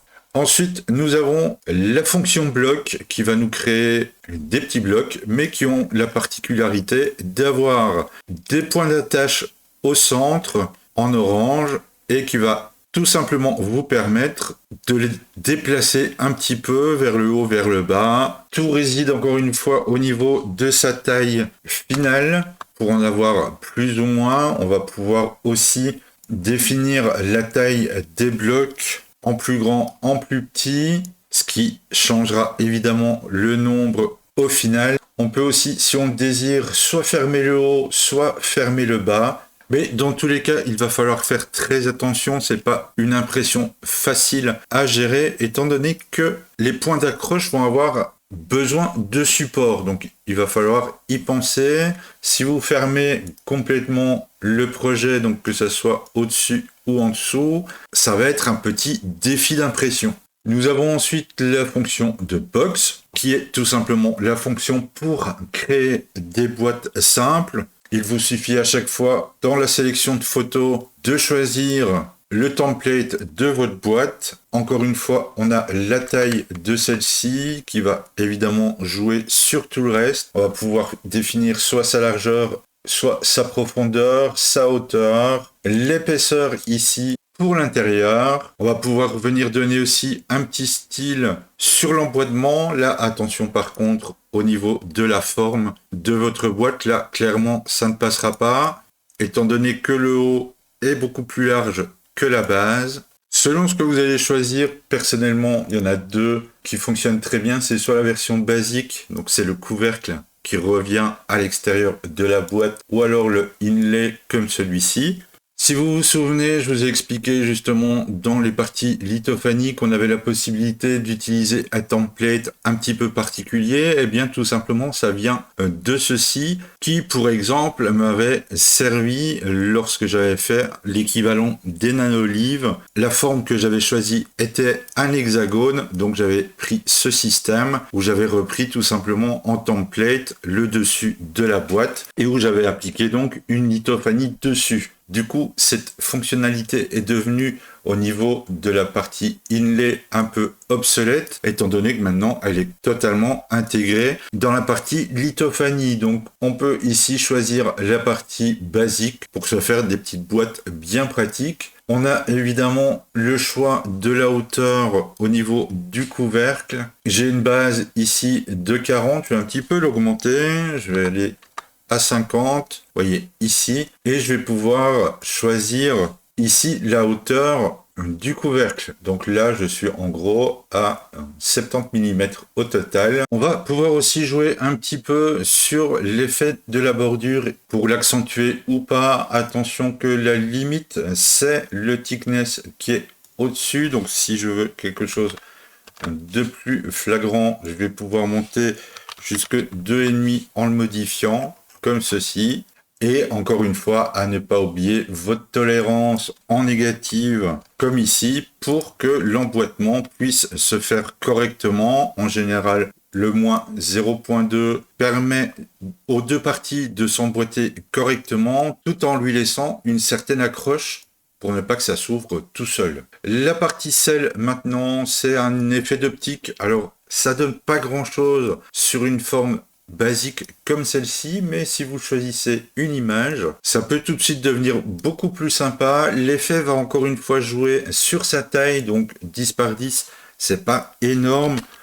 Si on grimpe ici par exemple à 25, il y a déjà beaucoup plus de détails, et si on se rapproche, on peut voir en fait que l'effet joue réellement sur la taille des petits carrés, sur l'épaisseur des bords. Attention aussi que ça va être le genre d'impression qui va prendre énormément de temps, étant donné que c'est à plat. Et selon la résolution que vous allez choisir, ça peut être quelque chose, encore une fois, d'assez compliqué à imprimer correctement. On va pouvoir aussi choisir, justement, au niveau de cette espèce de grille, la forme qu'elle va prendre. On a ici donc le carré. On peut choisir le pentagone, hexagone. L'effet peut être très sympa. Ça va prendre peut-être, selon l'image, un petit peu de temps à être calculé, mais au final, le résultat reste plus ou moins le même à chaque fois. Et ici, on a évidemment la résolution. On peut l'augmenter ou diminuer sa valeur pour avoir encore beaucoup plus de formes. Mais bon, vous êtes prévenus, ça risque d'être très long à imprimer, et malgré tout, avec tous les petits cercles ici, je vais les remettre en carré. Prenez vraiment votre temps au niveau vitesse d'impression, et bon courage, bonne chance, et croisons les doigts pour qu'elle s'imprime sans problème. Nous avons ensuite Chanel, qui lui peut être très sympa, alors vraiment pas avec ce type d'image, je vais vous en mettre une qui fonctionne beaucoup mieux. J'en reviens à ma petite étoile qui marche très bien. Alors l'idée en gros de cette option, c'est de pouvoir vous créer un chemin creux qui par exemple peut être utilisé pour y placer des bandeaux LED. C'est automatiquement en deux parties. Vous avez la base et ce qu'on pourrait appeler le capuchon. Alors ici de base, vous voyez qu'elle est remplie à l'intérieur. C'est une question de taille. Et aussi, ici, si vous la choisissez avec une solide base ou pas, vous avez la partie basse où on pourrait dire qu'on va y insérer les LED, et la partie haute. Pour votre capuchon, ça ressemble pas mal au principe de la box, mais là, on est parti sur un système qui permet aussi d'avoir des lettres. Et dans le cas des lettres, il va falloir faire juste attention que parfois, vous n'aurez pas le choix. C'est-à-dire que pour il n'y a pas de problème, vous pouvez avoir une version vide à l'intérieur, mais par contre, les lettres qui sont composées, comme le A ou encore comme le B, il y aura automatiquement un fond, étant donné qu'il y a des parties ici qui sont suspendues.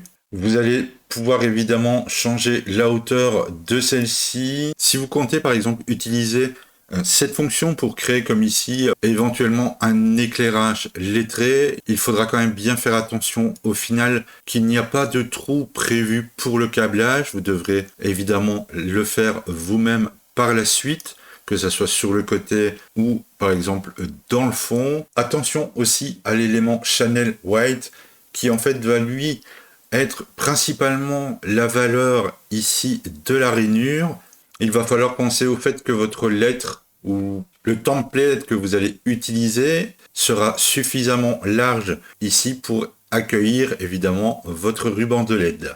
La fonction cutter, elle va se tourner un peu plus niveau emporte-pièces, cuisine, pâte, découpe, ce genre de choses. C'est un ustensile, on va appeler ça comme ça, qui va être possible, donc encore une fois, via un template, via une forme comme l'étoile ici, ou encore une fois, on peut choisir une lettre. Alors aussi bien texte qu'image, il faudra faire attention au fait que ça ne fonctionne pas avec plusieurs lettres, ou même une image avec des lettres composées. Éventuellement, essayer si les lettres sont collées une à l'autre, où il n'y a pas d'espace, ça pourrait éventuellement fonctionner. Mais dans le principe, le mieux est de rester sur quelque chose de relativement basique. On va pouvoir aussi choisir au niveau de l'intérieur si on veut juste, au moment de la découpe, de la pression sur notre pâte, de ne garder que l'extérieur, de l'intégrer pour avoir une certaine épaisseur, ou d'avoir ici des pièces séparées. Pour le faire en deux fois, je vous conseille, si vous voulez l'image, l'incrustation intérieure, c'est de choisir cette forme-là. ce principe-là, c'est celui qui sera le plus facile. On va ici, en jouant un petit peu avec les paramètres, pouvoir gérer l'écart, par exemple, entre les deux formes à l'intérieur. La partie blade, elle concerne, elle, la lame, ce qu'on va appeler la lame, donc c'est le contour ici qui est juste au-dessus. Ça pourrait concerner l'épaisseur de votre pâte. Donc si je l'augmente, la partie grise va augmenter aussi. La fonction extrusion, c'est quelque chose qui date aussi de très loin. Ici, on a encore une fois le choix entre photo et texte. Au niveau des paramètres, on a évidemment ceux qui reviennent toujours, ce sont les modèles size, donc ce qui concerne la taille de l'objet final. Ici, on a l'extrusion qui est pour le moment de 10. On va essayer de l'augmenter un petit peu. Alors, la différence entre extrusion et élévation, c'est que l'extrusion va concerner la partie finale et l'élévation, c'est ce qu'on va pouvoir modifier grâce par exemple à l'angle qui va donc le faire pivoter. Comme par exemple ici, si je le place à 90 degrés, je vais peut-être diminuer un petit peu du coup l'élévation et aussi modifier son angle. On a ensuite l'expansion qui va être un petit peu dans le principe d'élargir la partie finale. Pas besoin de lui donner une valeur très grande, ça peut très vite devenir moche. On va pouvoir écarter ou rapprocher un petit peu les lettres les unes des autres. On va au niveau des supports pouvoir choisir un petit peu la forme de l'expansion comme ceci, et finalement on va pouvoir aussi choisir la base. Donc au départ c'était un triangle, j'ai mis hexagone, et on peut mettre ici original, ce qui va former en fait un contour, un décalage pour ceux qui connaissent ce terme par rapport au template ou aux lettres choisies. Maintenant on passe sur fabrique, c'est le principe des chaînes qui va être aussi un petit peu compliqué pour certains peut-être à imprimer. On va pouvoir lui donner un template, choisir une photo pour l'intégrer dedans. Et encore une fois, on va jouer au niveau de la taille pour avoir un rendu qui s'approche le plus de ce qu'on veut faire. Plus sa taille sera grande, plus vous aurez de mailles, plus vous aurez de détails. Mais vous pouvez encore diminuer évidemment la taille des chaînes. On peut même y choisir le nombre de couleurs qu'on veut y intégrer. Voici à peu près ce que ça donne quand on éclate l'objet. Donc ça, je le fais, si je ne vous l'ai pas encore dit, c'est avec la touche E pour exploser les différentes parties, et c'est la touche R qui va les ramener un vers l'autre. Je ne l'ai personnellement jamais testé, mais encore une fois, c'est dans le genre d'impression qui peut être un petit peu compliqué pour vos machines. Mais si au final vous y parvenez, pourrait vous donner des résultats plutôt sympas. On continue, on passe maintenant à Flexi. Alors le Flexi, c'est pas très compliqué à comprendre. C'est tout simplement de pouvoir imprimer quelque chose sur des axes, sur des espèces de charnières. Et celles-ci, on va pouvoir, encore une fois, les déplacer pour que dans certains cas, ça puisse bien coller avec notre objet. Vous avez toujours cette notion de taille. Donc là, on est quand même sur quelque chose déjà qui fait 10 cm de large. Si je veux faire un porte-clés, je le vois bien un petit peu plus petit. Je lui ai changé aussi un petit peu son épaisseur. Et là, je vais choisir le nombre de sections que je veux. Je vais descendre, par exemple, à 4. Et vous voyez ici, par exemple, pour le G, qui a un petit souci, je vais devoir décaler un petit peu, soit dans un sens ou dans l'autre, pour qu'il y ait la place de la charnière. Et pour ça, on a ici Adjust Plane. Vous voyez, celui-ci, le premier est en rouge. Si je viens choisir, celui-ci se déplace. Et j'ai juste à changer pour à chaque fois venir l'ajuster. Vous voyez ici, la charnière est apparue. Là, il n'y a pas de place. Là, c'est bon. Ou sinon, je peux le mettre là. Il n'y en aura qu'un en bas. Idem pour le dernier, soit je le ramène ici, j'en ai que 2, si j'en veux un peu plus, je le ramène au bout et j'en aurai 3. On passe ensuite à Halftone, c'est celui honnêtement qui me parle le moins, ça joue un petit peu sur le principe des contrastes. On va pouvoir changer un petit peu le pattern, donc c'est la façon dont il va faire le rendu. On va pouvoir jouer ici sur différents paramètres, vous avez par exemple la partie supérieure, donc là, sur l'image, la partie bleue avec le thickness si on le veut plus ou moins haut. Le contraste, lui, va vous permettre d'augmenter ou pas un petit peu le niveau de détail. Donc plus vous allez le mettre élevé et plus celui-ci va épaissir son calcul d'écart.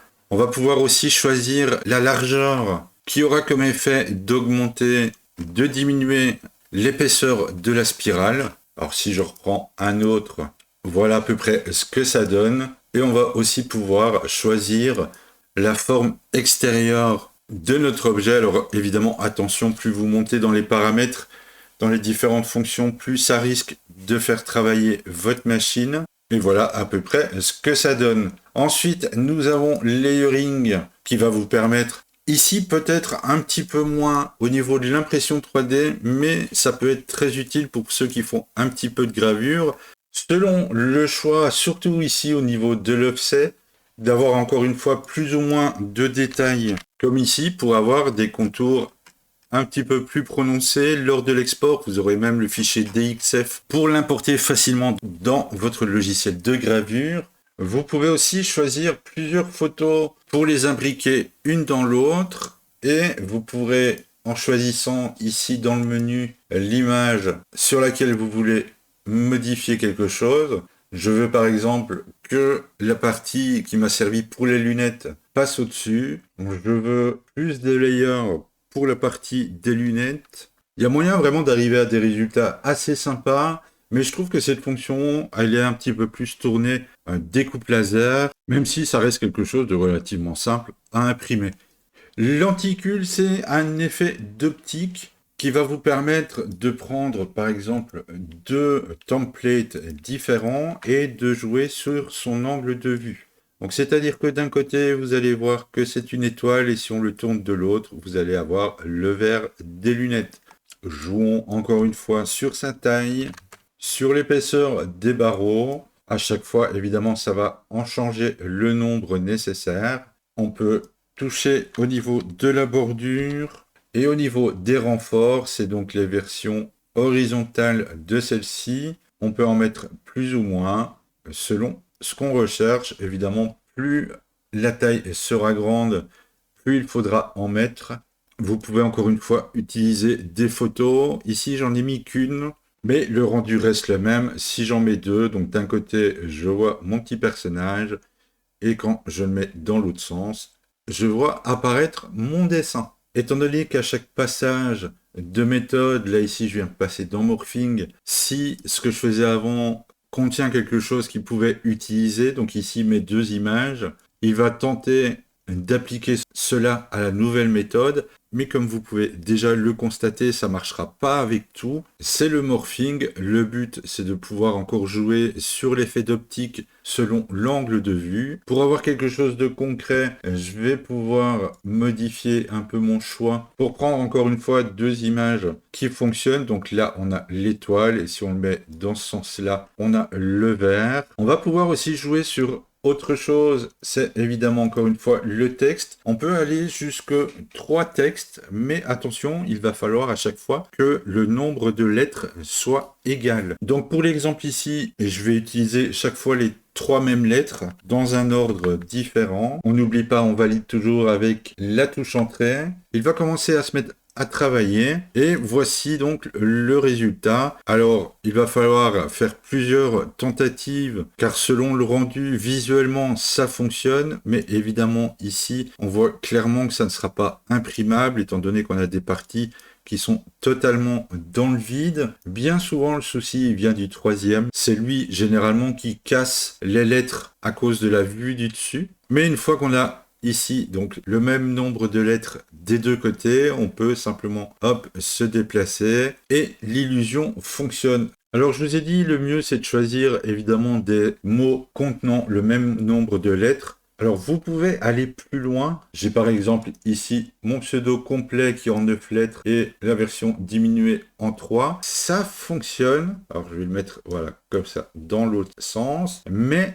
ça ne marche pas honnêtement à tous les coups, donc il va falloir quand même tenter. Autre chose aussi qu'on peut faire au niveau de cette illusion d'optique, c'est de passer en mode grid, qui va ici créer des cubes suspendus, et selon l'angle, on va pouvoir voir d'une autre manière les formes qu'on y a intégrées. On aura encore la possibilité de changer le nombre de carrés dans chaque section, ce qui va évidemment ajouter plus ou moins de détails à notre illusion et évidemment, encore une fois, complexifier son impression. Ça peut faire un objet un petit peu particulier. À vous de tester. Dans les objets un petit peu insolites à créer, on a ici le principe du pendentif. Ça peut être très sympa pour faire des décos de Noël par exemple. L'idée est simple, c'est de lui donner ici un template comme à chaque fois, de lui choisir sa taille, son épaisseur, et si on veut y intégrer un contour comme celui-ci. Attention, encore une fois, je l'ai répété je ne sais pas combien de fois déjà depuis le début de cette vidéo, c'est à la tolérance. Ça va évidemment jouer sur la possibilité de faire tourner votre objet. Par contre, au niveau impression, c'est encore quelque chose où votre machine va être un petit peu mise à l'épreuve. Il est conseillé, normalement, dans les explications de Luban, d'y appliquer des supports, mais il faut vraiment qu'ils soient très très légers pour que vous puissiez, en manipulant la pièce centrale, les faire se décrocher du bâton central pour les extraire et lui permettre de tourner. Le mieux serait évidemment que les supports ne soient mis que sur les parties extérieures du tube et que votre machine soit capable de faire le pont entre les deux sans pour autant se coller sur l'objet rotatif. On reste sur, et encore, nos illusions d'optique. Cette fois-ci, c'est le type pilier, où de base, elle ne fait pas grand effet, mais si on choisit ici, au niveau des patterns, une ellipse, eh bien, tout simplement, ce que vous ne voyez pas spécialement ici de face, c'est que si on la décale un petit peu, on va pouvoir remarquer qu'en fait, ils ne sont pas placés sur le même axe. Le puzzle, eh bien, c'est un puzzle. Dans les paramètres principaux qui peuvent nous intéresser ici, c'est évidemment les sections, ce qui va rajouter à l'horizontale ou à la verticale ou sur sa profondeur des pièces supplémentaires. Si j'augmente de 7 de chaque côté, j'arriverai à 49 pièces. Alors on peut très très bien aller beaucoup plus haut, mais bon, on va pas oublier que c'est quelque chose qu'il va falloir imprimer. Un petit 5 par 5 pour l'exemple, ça marchera très bien.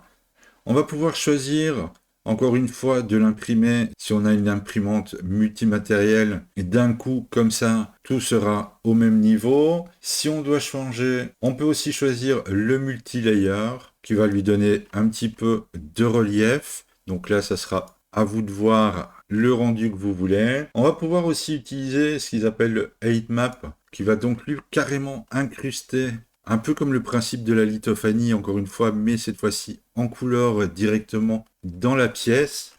Voilà ici, par exemple, si j'explose le puzzle, ce que ça pourrait donner comme rendu, comme résultat. Et encore une fois, pour finir, on n'oublie pas évidemment la tolérance, étant donné que les pièces du puzzle doivent bien se placer une dans l'autre, sinon vous allez imprimer votre puzzle, vous ne saurez ni décrocher toutes les pièces, ou au pire, ensuite, avoir énormément de difficultés pour venir les replacer au bon endroit. La méthode Ridge va être plutôt simple à comprendre, elle va lui donner un espèce de petit relief montagneux qu'on va pouvoir plus ou moins accentuer avec sa taille. Le whistle, c'est tout simplement la possibilité de vous créer un sifflet et je pense que ça doit être un des plus amusants à créer et aussi un des plus compliqués à réussir, non pas par son impression, mais pour le résultat que ça va donner. La difficulté en fait ici va être de pouvoir trouver la bonne chambre de résonance lorsqu'on va souffler dedans. Selon la forme,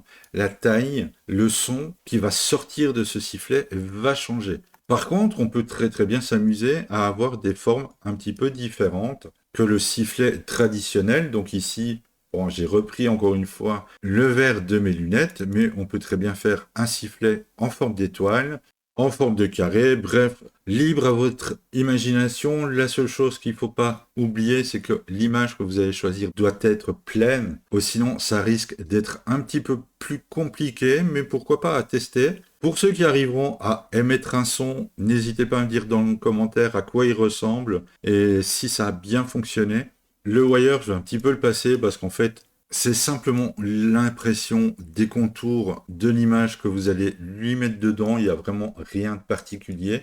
Et en dernier, on a, pour terminer, le wormhole qui va utiliser votre image, le contour de celui-ci pour créer différentes formes avec des diamètres différents que vous allez pouvoir vous amuser à faire déplacer de gauche à droite, en haut en bas, sans que ceci ne se décroche. Selon votre taille, vous allez avoir plus ou moins d'éléments imbriqués. Ici, par contre, on a la hauteur qui est complètement indépendante de la largeur de l'objet.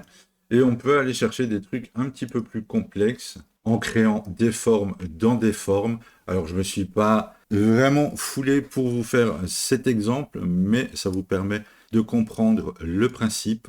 Ce qui fait que maintenant, on est arrivé enfin au bout du menu de création avec tous les sous-menus de Photomagic et qu'on va passer maintenant à l'autre menu, qui est le menu Mesh avec la fameuse fonction de découpe qui est évidemment la plus populaire pour le moment au niveau de l'IBAN et de ceux qui font de l'impression en taille réelle. Levez la main ceux qui sont encore là. Alors écoutez, franchement, au départ j'avais une idée à peu près globale de la vidéo, du temps qu'elle pourrait prendre, etc. Mais au final, plus j'avance dans l'enregistrement de celle-ci, plus je m'occupe du montage et plus j'ai l'impression que la vidéo, eh bien, elle va largement dépasser le temps que je m'étais mis en tête. Je vous cache pas, là pour l'instant, j'en peux plus. Et surtout, en regardant tout ce qui reste, je me dis que pour vous, ça va être aussi quelque chose de beaucoup, beaucoup trop long. Pour vous donner une idée, dans le menu Mesh, dont je voulais faire la suite sur la première vidéo, il reste encore toute la partie Cut. Donc c'est la grosse partie sur la découpe des objets pour la grande taille, avec quelques techniques en plus qui viennent d'un autre menu, mais il reste aussi toute la partie qui se trouve dans le menu Luban, qui lui, comme le menu Photomagic, eh bien, il contient aussi énormément d'effets différents. Ce que je pense faire du coup, c'est au moins une deuxième partie, voire peut-être une troisième, consacrer la seconde déjà clairement à la partie cut, et éventuellement, dans la troisième, je passerai en revue toutes les options du menu Luban, plus quelques autres options qui pourraient être utiles. Je vais, avant de finir, quand même vous donner un dernier petit tips, une dernière petite astuce, concernant surtout les utilisateurs de Windows. Il se peut qu'au lancement de Luban, vous ayez une fenêtre qui apparaît, vous demandant si vous voulez voir les astuces ou pas, et que même si vous la masquez, elle revient à chaque lancement. Le fait est que normalement, pour que ce message soit bien enregistré, il faut lancer Luban en mode administrateur. Pour ça, vous pouvez vous rendre dans le dossier de Luban, faire un clic droit sur l'exécutable, propriétés, et dans l'onglet compatibilité, vous cochez exécuter ce programme en tant qu'administrateur. Vous appliquez, et à partir de là, vous pouvez lancer Luban, mais vous allez avoir affaire à cette fenêtre qui vous demande si vous autorisez cette application à apporter des modifications à l'ordinateur. Donc là, au départ, on fait oui, et effectivement, on a Luban qui se lance. Le seul souci avec cette technique et avec la sécurité de Windows, c'est qu'à chaque fois que vous allez relancer le logiciel, cette fenêtre va revenir automatiquement. Donc en gros, on a caché une fenêtre pour en faire apparaître une autre. Le moyen le plus simple, la technique pour éviter ça, dans le menu rechercher, vous tapez planificateur. Pas besoin d'aller jusqu'au bout, il devrait le trouver assez rapidement. Vous avez cet écran qui s'ouvre et vous allez pouvoir, ici à votre droite, aller chercher créer une tâche. Vous lui donnez un nom. Dans les actions, on va faire nouveau, démarrer un programme. Vous faites parcourir, vous vous rendez dans votre dossier de Luban et vous sélectionnez l'exécutable. Vous faites OK. Au niveau du général, il faut aussi ne pas oublier ici exécuter avec les autorisations maximales. Comme ça, on ne va pas vous poser de questions. Le plus important est surtout de retenir, alors je ne vais pas mettre d'espace, c'est plus simple, c'est surtout de retenir le nom que vous lui avez donné. Vous validez et elle va apparaître ici dans la bibliothèque du planificateur. Ensuite, on va créer le raccourci qui va déclencher cette tâche. On va se rendre sur le bureau, vous faites un clic droit, nouveau, raccourci. Au niveau de l'emplacement, vous allez ajouter cette commande et ici, vous allez remplacer le nom de votre tâche par le nom que vous lui avez donné. Dans mon cas, Luban 2. Faites suivant, vous pouvez changer le nom du raccourci. Je vais remettre Luban 2. Et voilà, vous avez le raccourci sur votre bureau. Je vais le mettre dans une partie un peu plus claire, voilà, comme ceci. Je pense que ça devrait être mieux. Alors le raccourci comme il est là est effectivement pas très beau. Il correspond pas spécialement au logiciel. Donc on va, juste pour être plus joli, changer l'icône de celui-ci en faisant un clic droit, propriété, changer d'icône. Vous avez ce petit message-là qui vous indique que la tâche ne contient aucun icône. Faites OK et il va vous ouvrir cette fenêtre. Là-dedans, évidemment, on a les icônes de base de Windows qui doivent dater au moins de la version 95. Donc, on va ici aller dans Parcourir et on va se rendre, encore une fois, dans le dossier où il y a l'exécutable de Luban. Vous cliquez une fois dessus et hop, par magie, on se retrouve avec le petit icône de Luban. On fait OK, on applique. On valide et voilà, c'est fait. Maintenant, si je le lance, vous allez voir, c'est vraiment très bref. La fenêtre qui vous demandait l'autorisation de modification va s'ouvrir et se refermer aussi sec. Et votre Luban est ouvert. Si vous ne l'avez pas encore fait, vous validez cette fois-ci une bonne fois pour toutes que vous ne voulez plus voir les tips. Et à chaque lancement, comme vous avez pu le voir, eh ben, il ne s'affiche plus. Vous n'avez plus le message de Windows. Et comme ça, vous êtes tranquille. Évidemment, je vous mets tout ça sur l'article que j'ai commencé à écrire sur Luban avec ses premières vidéos. Vous aurez la commande complète pour un copier-coller. Et en plus de ça, vous allez y retrouver un petit mot, un petit échange qui a été fait avec le créateur lui-même de Luban. Donc n'hésitez pas surtout à m'aider à partager cette vidéo, à me dire déjà dans les commentaires s'il y a vraiment une partie de celle-ci que vous voudriez que je développe beaucoup plus, un outil, un objet en particulier, et je vais essayer de passer à la partie 2 très rapidement.